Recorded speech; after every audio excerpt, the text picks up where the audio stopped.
Tiririca não tem filho, não.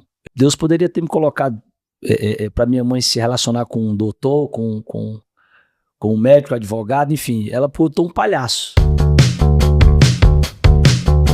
Eu queria, Tiro, que você começasse primeiro contando sobre como você começou e como você decidiu trabalhar com humor. Porque não é fácil decidir trabalhar com isso, né? Teve influência familiar, mas eu quero que você conte seu início pra gente. Bom, eu quando eu comecei pelo começo, né? Eu fui pelo começo. Na realidade, eu filho de um palhaço de circo, né? Minha mãe fugiu no circo com um palhaço. Minha mãe fazia espetáculo, se apaixonou pelo palhaço.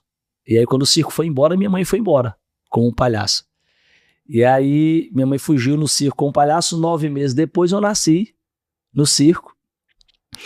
E aí, cara, meu DNA já do meu nascimento ali, já fui escolhido por Deus, Deus colocou um palhaço na vida da mamãe. E ali eu já fui escolhido para ser filho de um dos maiores palhaços da história, se não o maior palhaço da história, que eu considero. E o meu pai, a gente ficou junto até os 3 anos de idade, né? Minha mãe se separou do meu pai, eu tinha 3 anos. Uhum. E aí, quando separou, eu voltei para casa da minha avó, minha mãe voltou para casa da mãe dela, e o circo continuou a rodar. Com 7 anos de idade, minha mãe disse, chegou um circo aqui, chegou no meu bairro, é o circo do teu pai. Então eu cresci ouvindo falar que eu tinha um pai que era palhaço, e minha mãe contava a história, só que o circo estava rodando. Mamãe com o papai não deu certo e tal, mas teu pai é um palhaço de circo. Todo circo que chegava na minha cidade, eu corria pra ver se era meu pai que tinha chegado. Uau. E aí, com 7 anos de idade, eu fui assistir esse circo, que minha mãe disse, é teu pai que tá aí. Eu não vou não, aquela coisa de mulher separada. Uhum. Eu não vou não, porque não sei o quê. Vá lá. Se você quer ir, vá lá ver seu pai. E eu fui assistir o meu pai com a minha tia. E aos 7 anos de idade, eu estava sentado na plateia quando eu vi aquele palhaço entrar. Eu não conhecia o meu pai sem a peruca. Eu conheci o meu pai já de Tiririca. Uhum. Quando ele entrou, sapatão, suspensório, na minha memória, não sai da minha mente. Aí quando ele entrou, eu vi aquele palhaço e me encantei por aquele palhaço. Quando o palhaço sai, ali eu já estava na minha cabeça que eu queria ser igual aquele cara. Uau. Ali eu disse, eu quero ser palhaço igual meu pai. Eu fiquei com aquilo na cabeça, eu quero ser isso aí, eu quero ser esse cara. E aí eu corri atrás dele pra minha tia, o palhaço sai de cena, eu vou por trás do pano de roda do circo, quando eu vejo ele entrando na barraca. Aí eu fico esperando ele sair. Só que demora, sai um cabeludo. O cara com o cabelo todo cacheado e tal, o cara sai. A minha tia disse, cadê o Tiririca? Ele disse, não, o Tiririca entrou aqui e saiu por baixo da lona e foi pro hotel. Tem um hotel ali, ele foi pro hotel. Por quê? Não, porque eu tô com o filho dele. Aí o cara perguntou, filho dele? Ele disse, Aí sai a mulher atual que tava com ele, né? E a mulher sai e diz, o que tá acontecendo aí? Ele disse, não, é porque eu tô com o filho do Tiririca aqui, ele quer conhecer o pai dele e tal. Ela disse, como é teu nome? Eu falei, Everson, sou filho da Rena, da Regione e tal, que a filha da minha mãe era Rena.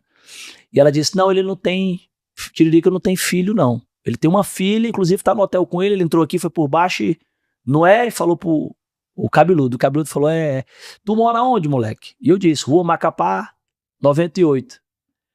E aí, me colocaram pra fora. A mulher disse, vamos tirar esse pessoal daqui, que tal. E eu saí. E aí fui pra casa chorando, arrasado. Mamãe, eu não consegui ver meu pai e tal. Quando eu fui falar, chegou um cabeludo com a mulher e tal. 3 horas da manhã, cara, esse cabeludo bate na porta. E aí, minha mãe abre a porta, o tal cabeludo era o meu pai que tava falando comigo o tempo todo, dizendo que o palhaço tinha entrado ali e tinha ido pro...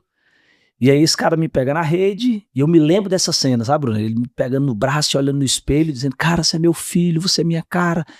Pô, meu filho e tal, não pude dizer que era seu pai por causa da mulher, você sabe que é pai separado e tal, aquela história toda. E minha mãe, vá-se embora, sai daqui, eu não quero saber de você. E papai, e meu pai pedindo pra voltar com a minha mãe, aquela loucura toda. Chega a mulher, foi uma confusão, a mulher dele foi atrás dele, confusão com a minha mãe, aquela briga, aquele quebra-pau e tal. E de lá pra cá não nos vimos mais. E aí aquele palhaço foi embora, e eu disse, mãe, eu quero ser palhaço igual meu pai. E aí minha mãe disse, eu não lhe quero e tal, e meu pai sumiu. Com 10 anos de idade, 3 anos depois, eu já vejo ele estourado com a Florentina na televisão. Aí minha mãe disse, tá vendo aquele palhaço que veio aqui naquele dia? Tá aí, tá na televisão, é o teu pai. E o meu pai estouradaço com a Florentina. E aí eu comecei a fazer a Florentina, imitar o Tiririca, aquela onda toda e tal.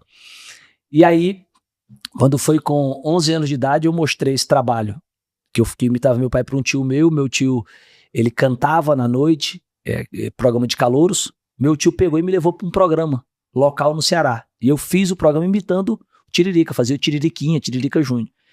E aí ele gravou esse programa, a fita, naquela época, né?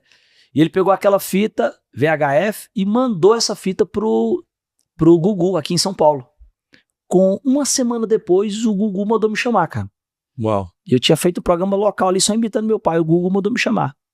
E aí entraram em contato com meu pai, mostraram, esse menino é teu filho mesmo e tal. Não sei, meu pai disse, não, é meu filho, inclusive.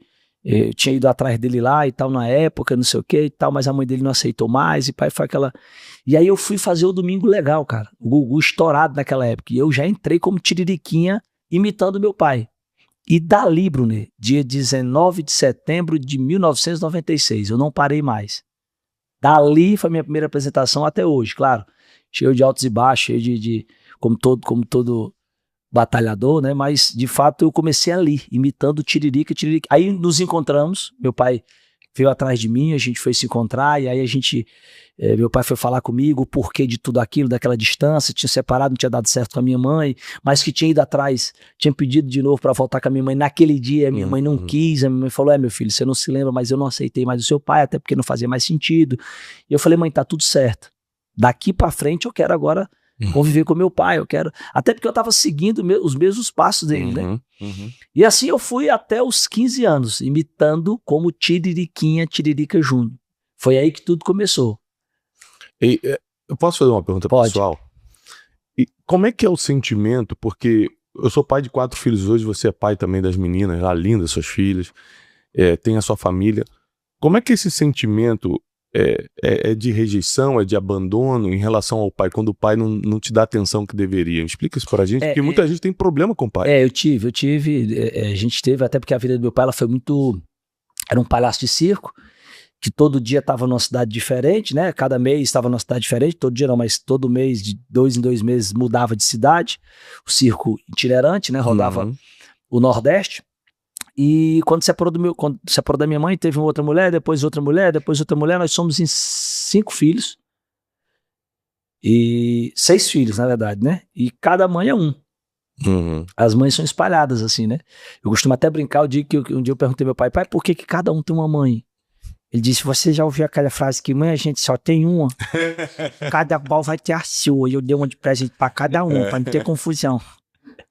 E aí, realmente, de fato, é assim. A vida dele sempre foi... E a gente não entendia, né? Eu e os meus outros irmãos, depois que a gente nos encontramos e nos conhecemos, e a gente se perguntava o porquê desse tal abandono, o porquê disso. Até então, Aí meu pai tinha a versão dele, a minha mãe tinha a versão dela, e sempre ficava aquela confusão na cabeça da gente. Eu dizia, não, eu quero daqui pra frente, eu preciso daqui pra frente, eu quero meu pai, eu quero conhecer, até porque era meu ídolo, é meu ídolo, né? É o cara que eu vi e disse, eu quero ser, é isso que eu quero pra minha vida. Foi pra minha primeira e única certeza de que eu ia ser aquilo ali, eu queria ser aquilo ali, eu queria ser um palhaço, eu queria ser igual a ele, tudo que ele fazia, eu fazia, eu respirava o que ele respirava, era muito louco isso.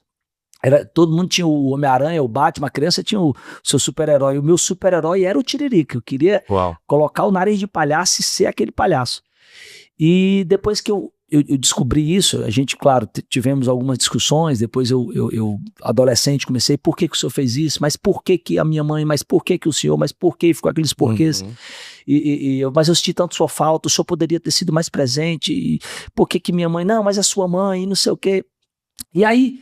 eu fui entender ao longo do tempo com a espiritualidade, né? Eu comecei a conhecer a palavra e aí eu fui participar do Moriá. E no Moriá, na parte da paternidade, me pegou. Eu não senti nada em nenhuma outra área, mas na área da paternidade, aquilo ali... eu fui entender. E naquela época que eu fui pro Moriá, eu fiquei um tempo sem falar com meu pai. A gente ficou um tempo meio que brigado, assim, porque, de fato, tinha certas coisas que eu não entendia e ele também estava meio chateado comigo, que eu fui pra mídia falar dele e tal, e a gente ficou meio que arranhado. E eu acho que estava com um ano e pouco sem falar com meu pai. E o Moriá, eu fui por conta do meu relacionamento, eu com a minha mulher. Rapidinho, Moriá é um retiro espiritual que acontece lá em BH muito forte. A pastora Zenete, né? Exatamente, e eu fui, e quando eu fui, cara, eu fui por conta que eu tava me separando da minha esposa. A gente tava numa tribulação conjugal e eu disse, cara, eu tinha nada a ver com paternidade, eu fui pra resolver o casamento, pra ver o que eu queria, minha mulher também, e foram os dois, né, pro Moriá. Só que, cara, eu fui pra ali, claro, Deus restaurou meu casamento, mas o mais forte foi a paternidade. Eu sofri muito com a paternidade. E aí, a primeira coisa que eu fiz quando terminou foi ligar pra ele, né? Fui conversar com ele. E lá eu entendi o porquê que meu pai era esse cara de tantas mulheres, de filhos com cada mulher, a distância, né? Eu entendi que como é que a pessoa vai dar o que ele nunca teve, né? Aí eu fui lá atrás, da como é que era, eu fui perguntar a ele, pai, como é que era o senhor com seu pai? E meu pai não conhece o pai dele até hoje. Meu pai nunca viu o pai dele. Né? Minha avó sempre escondia quem era o pai, dizia que o pai era meu pai ia lá, não sou teu pai não. Teu pai é o caminhoneiro, não sou, teu pai não sei o que, não, teu pai é um palhaço do circo. Minha avó ficava brincando, dizendo que o pai dele era esse, o pai dele era aquele. E o pai dele morreu e ele não conheceu quem era o pai dele. O padrasto dele batia na mãe e espancava ele, e ele saiu de casa para não matar o cara, porque era confusão E meu pai, também filho da minha avó, com um bocado de filho com outros homens. As coisas, né, da forma que meu pai viveu, com 8 anos de idade teve que ser palhaço forçado, a mãe botava ele no vai ser palhaço, vai porque o palhaço faltou, é tu que vai fazer o palhaço. Aos 15 anos de idade, já sustentava a sua família como palhaço de circo, foi quando ele conheceu minha mãe com 15, 16 anos, já começou a rodar o mundo. Tentou tirar a minha avó do cara que o espancava, que batia nela, que tentava também agredir ele, que várias vezes o agrediu um ou outro, saía em brigas, né? E foi uma vida muito complicada. Então, quando eu comecei a ver a vida do meu pai, eu falei, cara, como é que eu posso cobrar desse cara? Se esse cara nunca teve, esse cara nunca sentou à mesa com irmãos, com a mãe, com o pai, como assim eu também nunca sentei, com a minha mãe, com o meu pai, com meus irmãos. E eu comecei a entender e ali eu perdoei, de fato, eu disse, pai, tá tudo certo. Tá tudo certo, o senhor não pode dar o que o senhor nunca teve. Né? A história do senhor foi muito... O senhor nem chegou a conhecer o seu pai. Eu ainda estou conhecendo o senhor, eu ainda tive a oportunidade de ter o senhor aqui, de estar a gente zerado daqui para frente, a gente... Né, seguir a nossa vida. E aí lá eu perdoei ele, entendi que a pessoa não pode dar o que ela nunca teve. Né? Então isso fez com que eu quebrantasse o meu coração e eu dissesse assim, não, eu é que tenho que fazer diferente. Daqui para frente eu é que não posso seguir esses exemplos, eu é que tenho daqui para frente fazer diferente com as minhas filhas, ser diferente com as minhas filhas, porque a maldição hereditária tá aí, né? Essa